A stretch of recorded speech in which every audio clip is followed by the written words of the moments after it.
Thank you for tuning into Firebase Prime, your source for tips, tricks, and tutorials to make your life in the Fallout 76 Wasteland just a little easier. Tune in every week as I take a deep dive into new Fallout 76 topics, and make sure to subscribe and ring the bell if you'd like to be notified when new videos drop. Also, follow us on Twitter and Instagram, where I post updates throughout the week. In today's video, I'll be covering the ongoing Fasnacht Day Parade, which is back for its third year and currently happening at the top of every hour in the town of Helvetia. I wanted to make this video for players coming into the event for the first time, as it can be somewhat jarring to participate in if you don't know what's going on. Even in my first few run-throughs last year, I found myself running around with no real idea of what was happening, so my goal here is to provide newer players with an in-depth overview of the event, so that if you encounter one with low participation, or even want to solo the event on a private world, you'll know exactly what to do. So, without further delay, let's get into it. The Fasnacht Day event kicks off at exactly the top of every hour, creating a public event fast travel point above the town of Helvetia. Once in the town, beginning the event is pretty simple. Just find the Master of Ceremonies on the bridge near the center of town and interact with him to begin the event. Once you've interacted with the Master of Ceremonies, you'll be given a new objective to find the Protectron marchers, of which there will be 5 in total. The Protectrons that you'll be tasked with finding will slightly vary between each event, as they are randomly chosen from a pool of 8 possible marchers. Once you find each Protectron, you'll be given a new objective to aid them in completing different tasks that they need your assistance in completing before they can march in the parade, meaning that tasks for all 5 Protectrons must be completed before the parade can begin. In terms of the different Protectron marchers that you may encounter, I'll quickly go through them, going in parade route order. In the town's general store, you may find the Happy Candlemaker, who will be standing behind the store's counter on the first floor. He'll task you with donating 10 pieces of beeswax from the honey house hives. If you aren't familiar with where to find the honey house, you can get to it by exiting the general store, taking a right onto the town's main road, walking across the main bridge, and immediately turning left to take the footbridge across the stream. The honey house will be located on your left side at the end of the footbridge. It can be easily identified by the several beehives visible on its exterior. To collect beeswax, simply approach a hive and loot it like you would any other container.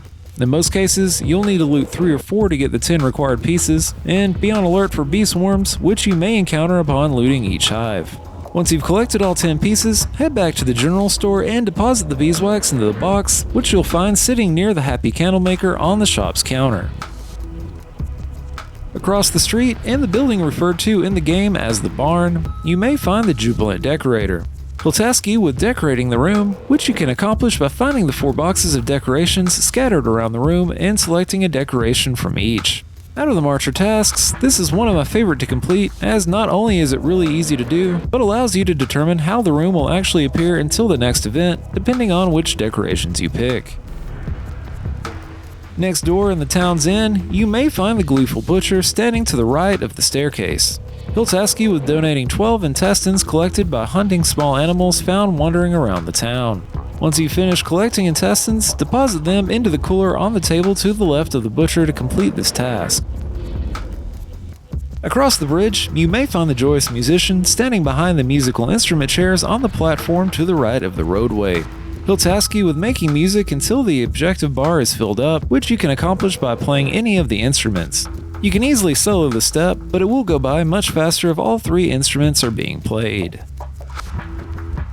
In the kitchen across the street from the main platform, you may encounter the Jolly Baker, who will task you with donating 20 eggs collected from the stream located next to the restaurant. These eggs can be found in the egg clusters along the edges of the stream, 3 or 4 of which should provide you with enough eggs to complete the task. Once collected, head back into the kitchen and deposit the eggs into the pot sitting on the counter in front of the baker. Across the footbridge, you may find the cheerful beekeeper in the honey house. The beekeeper will task you with clearing out honey beasts that will spawn around the honey house. The spawns seem to be somewhat gradual, so I'd recommend moving on to other tasks after killing the first beast and checking in for more spawns while completing other tasks. Going back towards the town church, you may find the convivial historian in the town museum. You may be asked to find 12 old Fasnacht steins and return them to the historian for analysis. Unlike most other marchers, you'll deposit steins with the historian directly and not into a separate container. Finally, just outside the church and past the effigy, you may encounter the Merry Woodsman, who will task you with providing 50 pieces of wood for the bonfire. While 50 may seem like a lot to collect, especially if playing solo, you can use any wood scraps to complete the task, even if it's ones that you pull out of your stash. Once you've collected the wood, deposit it into the woodpile to the right of the woodsman. Once you complete the tasks for each Protectron marcher, the marcher will make his way to the starting point of the parade, located just outside the town's inn. Once all 5 robots have made it to the starting point, the Master of Ceremonies will join the Protectrons and the parade will begin.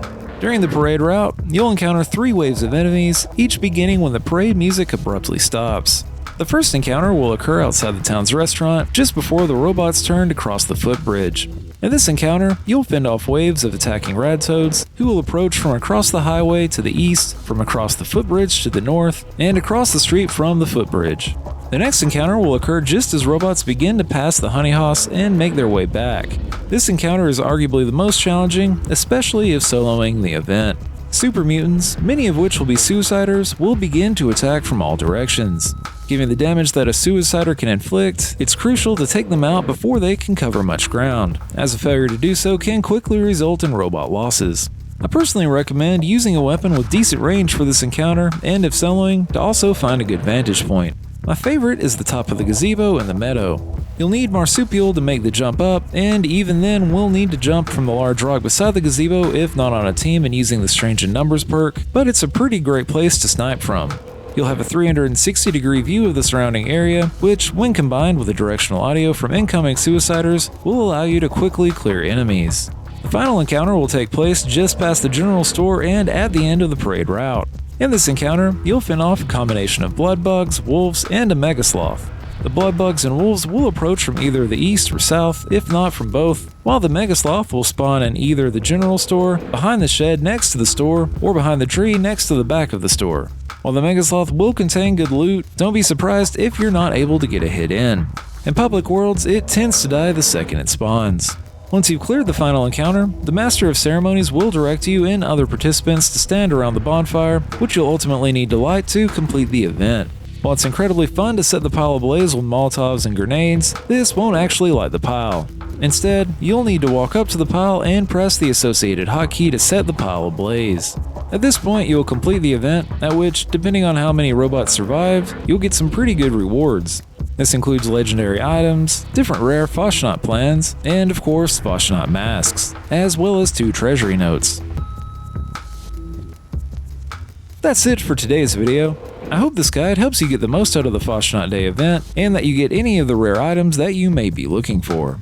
Make sure to hit the like button if you found this video helpful, and while you're at it, also hit the subscribe button and ring the bell to stay up to date with new content as it's posted.